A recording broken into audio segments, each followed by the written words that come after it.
something happens, you are going to need all of your receipts when you start speaking to insurance companies, or you start speaking to law enforcement, you start speaking to federal agencies or local agencies, and they're going to want to know, what has this cost you so far? You're not going to remember to put them in like a little folder or, stick them in your wallet. But if you just throw them in Ziploc bags, they'll stay dry and they'll be available to you when you have to put everything together. Another thing that I recommend, in addition to Ziploc bags, is have a notebook and have some pens and paper. And whenever you talk to somebody, write down the phone number and the person's name. And if you remember, write down the day that you spoke to them. But just remembering the name and the phone number is going to help you, reconstruct the trail, because you're going to get a lot of conflicting information from people, different organizations. One person will refer you to somebody else, and then they'll say, "Oh, I never spoke to the first person," and it's really very, very confusing for the I'm going to say for the first year at least after the storm.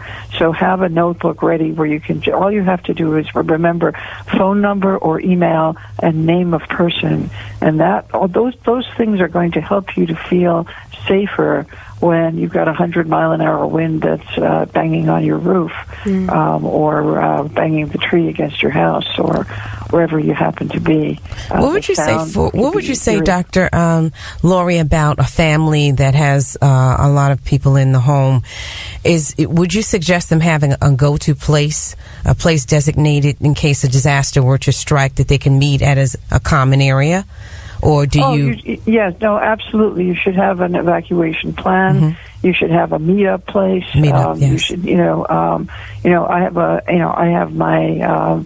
If anything happens and I have to get out of Manhattan on the days that I'm working there, I have a plan, to walk across the Queensboro Bridge. And wow, that's a very tough place to evacuate from. I think, if there's a real disaster, you'll be able to hitch across the Queensboro Bridge, and there's a Dunkin' Donuts right on the other side of the bridge, and I'm just going to hang out there till somebody comes and finds me. So, people I know that that's where I'm going to be. So that's my quick evacuation plan. I also have longer range evacuation plans that involve driving to this friend or driving to that friend, and going upstate or going up to New England. So I do have those plans in place, and I think everybody should have them. Yes. We're going to take a short break. You're listening to Your Family's Health on the Voice of Nassau Community College at 90.3 WHPC.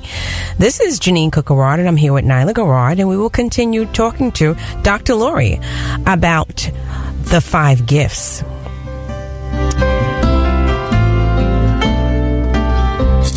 Peekaboo, peekaboo, smile. Smile, buddy. Come on, smile. Oh, honey, he's still not smiling. Maybe he's not a smiler. Yeah, maybe he's just not a happy baby. Maybe he's just being a boy. You know how boys are. Or maybe he's teething. Oh, poor baby. I think his gums hurt. Maybe he's just tired. Or maybe his tummy hurts. He didn't eat that much. Maybe he's not ticklish. You think maybe he's scared of the dog? Maybe he'll outgrow it. Maybe it's a phase. Maybe he just doesn't like smiling. Maybe he has autism, and we can definitely do something to help. Maybe is all you need to find out more about autism. No big, joyful smiles by 6 months is one early sign. Learn the others at autismspeaks.org/signs, or see a doctor today for an autism screening. The sooner it's diagnosed, the better. And it can make a lifetime of difference. Brought to you by Autism Speaks and the Ad Council. 90.3 WHPC.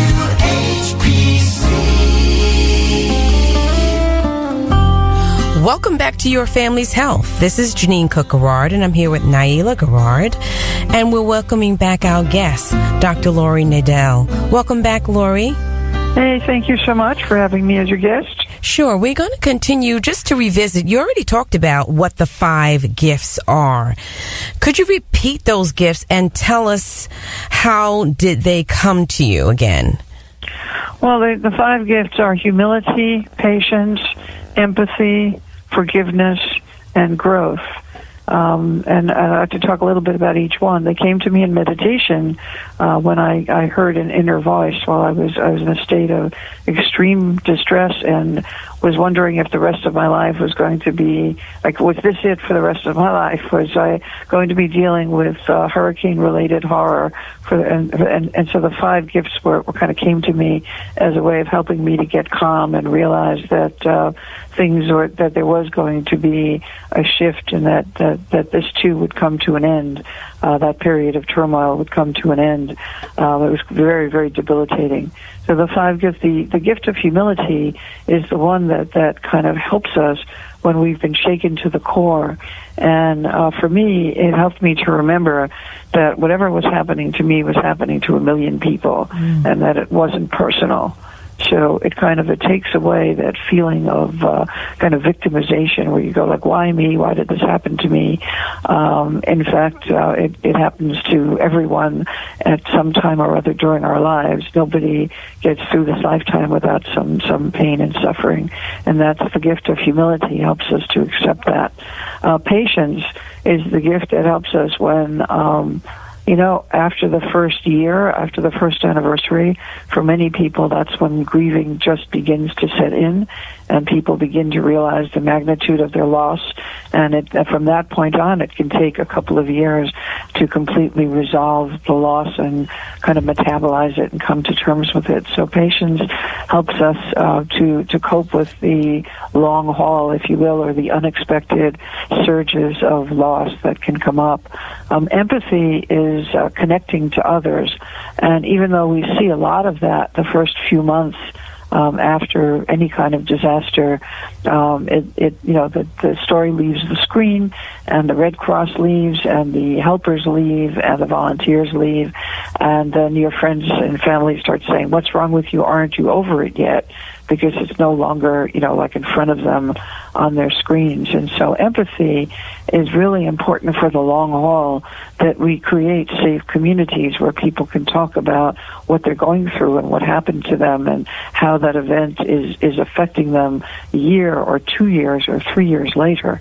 It's very important to develop a group of friends and or to find a safe place, a community center or some place where you can set up a kind of weekly or bi-weekly discussion group so that you can stay connected as you're all healing.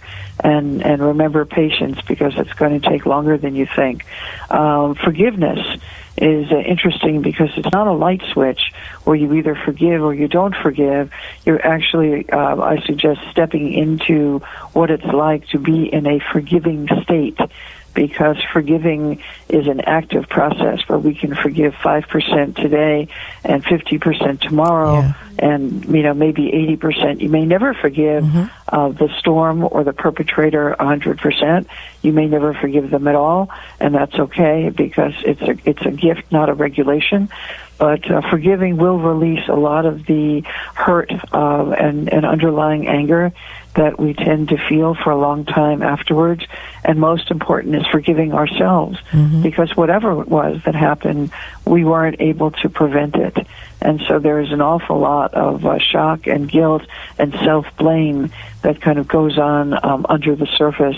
With forgiving, we can release that, and it'll free up a lot more energy for healing. And growth is something that we do all the time naturally, even right now, that we have trillions of cells in our body that are regenerating and renewing themselves.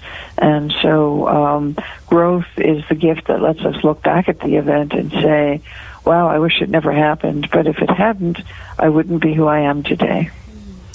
So that's five gifts, and they're very, very profound. Similar to Kubler-Ross's grief work, when they're talking about the acceptance and denial. Are they similar in certain ways, and how do they differ? Well, they coexist.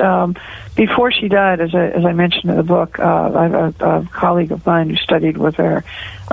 Before she died, before she finished teaching, she said that she wished that she had never listed them as 5 gifts, because people think that they happen in order, and they happen sometimes simultaneously. Yeah. It's not a linear process. So these 5 gifts, they coexist. They can be complementary to or adjunctive to, the 5 stages of grief. But I think, I don't call them stages because we can receive them at any time. And although I have kind of listed them in the order in which they were, sent to me, you may find that it's the gift of humility that you need like 3 years from now. And it may be that, like what's happened in Parkland is we see like this huge surge of, what's called post-traumatic growth. But that doesn't mean that that the grieving process or that the long-term process isn't going to hit, these people who were directly affected, and actually probably over the summer or, next year after the first anniversary. So you might have talked about this a little before. Can you hear me? Yes, go ahead. You might have talked about this a little before, but in the book, you talk about gratitude guilt. Can you explain what this means?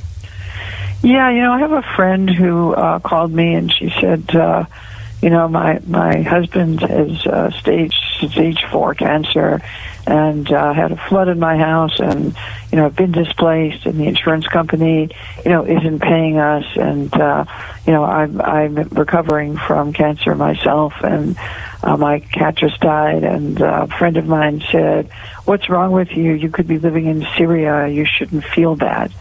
So, when people are dealing with catastrophic events in that moment, you know what? If you don't feel grateful, that's normal. And, maybe eventually, that's where the 5 gifts come in. Eventually, you may, with the gift of growth, be able to look back and say, I'm thankful for those experiences because I'm stronger today, I'm kinder today. But people are often told that they're supposed to feel gratitude all the time. And if you don't feel grateful, you feel guilty about it. And you don't need guilt about anything when you're recovering from and you're trying to put your life together after something, shattered it in pieces. And if you don't feel gratitude at a particular time, that's okay because it's worse to feel guilty. Why should you feel guilty about not feeling thankful because you're coping with really horrifying life and death stuff? It doesn't make sense. So, Dr. Laurie, in 1 or 2 words, what is the most important takeaway here for you, for the reader, our listening audience? I think it's important to understand that something could happen at any time. So let's incorporate I think the Native American teaching of expecting the unexpected. And the other thing for me is that there's always another way. There's always another way to look at this so that you can find some strength in even the most horrible experience. Wow. And tell us, the listening audience, how we can get your book and how we can contact you. Well, thank you. The book is available on Amazon and BarnesandNoble.com, and a number of online sellers. Independent bookstores have it, and you can reach me through my website, which is LaurieNadel.com, LaurieNadel. I do work with individuals on Long Island and in Manhattan. So we want to thank you, Dr. Laurie Nadel, for being with us, and thank you for Jeanine Cook-Gerard for being with us. And we want to thank you, our listening audience, for listening to Your Family's Health.